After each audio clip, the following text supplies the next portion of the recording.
दोस्तों, आज की कहानी है विधवा ननद पर भाभी का अत्याचार। कहानी अगर पसंद आए तो वीडियो को लाइक एवं सब्सक्राइब जरूर करना। मेरे सामने तो तुम उसे राधा बहन मत बोलो, मुझे तो यह गाली की तरह लगता है। मालती भड़क उठी। अगर उसने बिना कुछ पूछे अचानक आकर मुझे राखी बांधती तो इसमें मेरा क्या कसूर? मैंने तो उसे ऐसा करने के लिए नहीं कहा था। मोहन बाबू तकरीबन गिड़गिड़ाते हुए बोले, हाँ, इसमें तुम्हारा क्या कसूर? उस नीच जात की राधा से तुमने नहीं तो क्या मैंने राधा बहन कहकर नाता जोड़ा था। रिश्ता जोड़ा है तो राखी तो वह बांधेगी ही। उसका मन रखने के लिए मैंने उससे राखी बंधवा भी ली। तो ऐसा कौन सा भूचाल आ गया जो तुम इतना बिगड़ रही हो? उंगली पकड़ते पकड़ते ही हाथ पकड़ते हैं ये लोग। आज राखी बांधी है तो कल को भाई दूज पर खाना खाने भी बुलाएगी। तुमको तो जाना भी पड़ेगा। आखिर रिश्ता जो जोड़ा है, मगर मैं तो ऐसे रिश्तों को निभा नहीं पाऊंगी। मालती ने अपने मन का सारा जहर उगल दिया। राधा अभी राखी बांध कर गई ही थी कि उसे याद आया कि वह मोहन बाबू को मिठाई खिलाना भूल गई थी। अपने घर से मिठाई लाकर वह खुशी खुशी मोहन बाबू के घर आ रही थी, मगर मोहन बाबू और उनकी बीवी मालती की आपस में हो रही बहस सुनकर उसके पैर ठिठक कर आंगन में ही रुक गए। जब राधा ने उनकी पूरी बात सुनी तो उसके पैरों तले जमीन खिसक गई। उसे लगा जैसे उसने कोई बहुत बड़ा अपराध कर दिया हो। वह चुपचाप उल्टे पैर लौट आई। उसकी आंखों में आंसू छलक आए थे। मोहन बाबू सरकारी स्कूल में टीचर थे। तकरीबन 6 महीने पहले ही वह इस गांव में तबादला होकर आए थे। यह गांव शहर से काफ़ी दूर था, इसलिए मजबूरन उन्होंने यहीं पर मकान किराए पर ले लिया। मोहन बाबू बहुत ही मिलनसार और अच्छे इंसान थे। वह बहुत जल्द ही गाँव वालों से घुल मिल गए।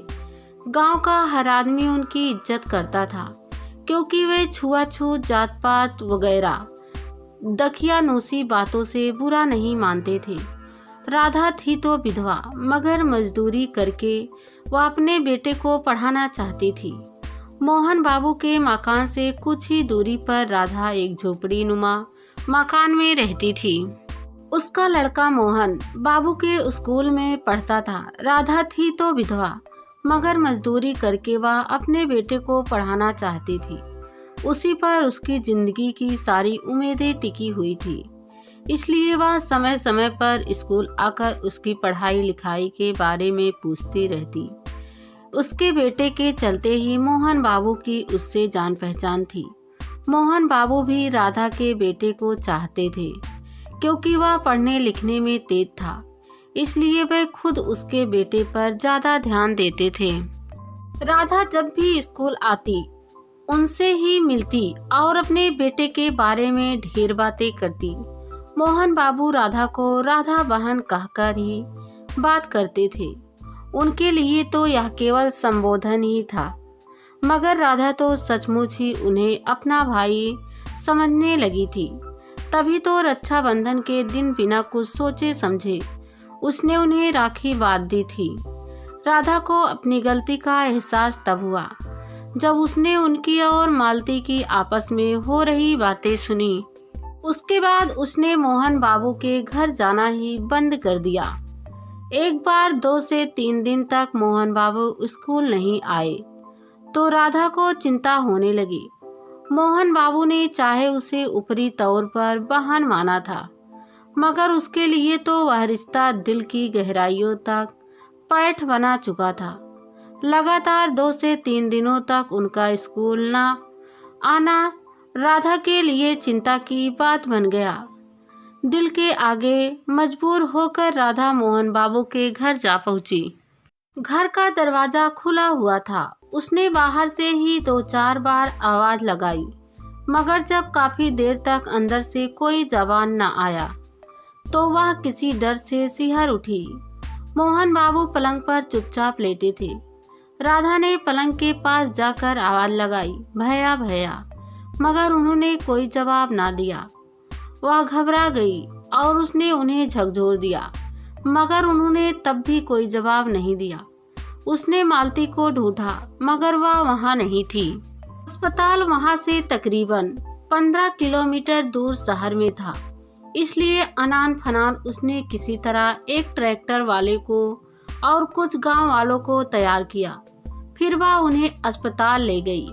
डॉक्टर ने मोहन बाबू को चेक कर तुरंत भर्ती करते हुए कहा, अच्छा हुआ आप लोग इन्हें समय पर ले आए, वरना हम कुछ नहीं कर पाते। यह बुखार बहुत जल्दी कंट्रोल से बाहर हो जाता। अब तो मोहन भैया ठीक हो जाएंगे ना? राधा ने आंखों में आंसू लाते हुए डॉक्टर से पूछा। जब तक इन्हें होश नहीं आ जाता हम कुछ नहीं कह सकते, मगर मेरा मन इतना जरूर कहता है कि आप जैसी बहन के होते हुए इन्हें कुछ नहीं हो सकता, डॉक्टर ने मुस्कुराते हुए कहा। मोहन बाबू पलंग पर चुपचाप लेटे थे। उनकी दवा दारू लगातार चल रही थी, मगर अभी तक उन्हें होश नहीं आया था। राधा उनके पलंग के पास चुपचाप बैठी थी। रह रह कर ना जाने क्यों उसकी आंखों से आंसू छलक जाते थे। तकरीबन 12 घंटे बाद मोहन बाबू को होश आया और उन्होंने आंखें खोली। मोहन बाबू को होश में आया देख राधा की आंखें खुशी से चमक उठी। बाकी सभी गांव वाले तो उन्हें भर्ती करवा कर चले गए थे, बस राधा ही अकेली उनके पास देखरेख के लिए थी। हाँ, कुछ लोग उनका हालचाल पूछने के लिए जरूर आते जाते थे, मगर काफी कम, क्योंकि लोगों को राधा का वहाँ होना खलता था। दवाएं देने व मोहन बाबू की देखरेख की जिम्मेदारी राधा बखूबी निभा रही थी। समय पर दवाएं देना वह कभी नहीं चूकती थी। मोहन बाबू के मैले पसीने से सने कपड़े धोने में राधा को जरा भी संकोच ना होता। उसे खुद के भोजन का तो ध्यान ना रहता, मगर उन्हें डॉक्टर की सलाह के मुताबिक भोजन लाकर जरूर खिलाती। मालती मायके गई हुई थी, उसे टेलीग्राम तो कर दिया था, लेकिन उसे आने में 3 दिन लग गए। तीसरे दिन वह घर पहुंची। जब मालती अस्पताल आई तो राधा मोहन बाबू के पलंग के पास बैठी थी।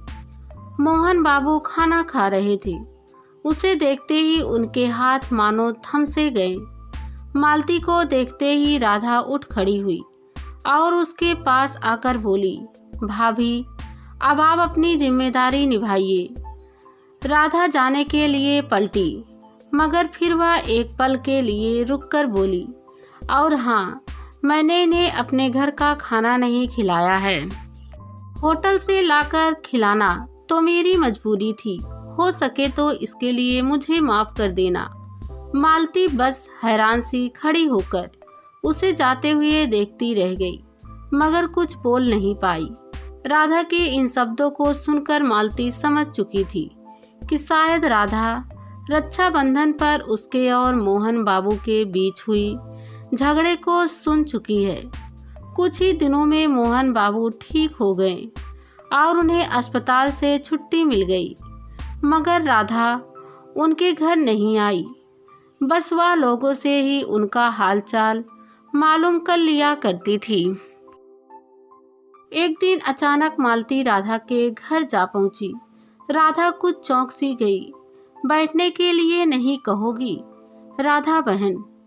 मालती ने ही चुप्पी तोड़ी। हाँ हाँ बैठो भाभी, राधा ने हिचकाते हुए कहा और चारपाई बिछा दी।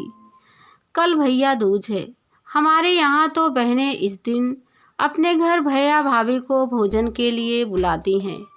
क्या तुम्हारे यहाँ ऐसा रिवाज नहीं है? है तो मगर कुछ नहीं, हमें और शर्मिंदा मत करो। हम दोनों कल तुम्हारे यहाँ खाना खाने आएंगे, मालती ने कुछ शर्मिंदा होकर कहा। राधा की आंखें खुशी से नम हो गई।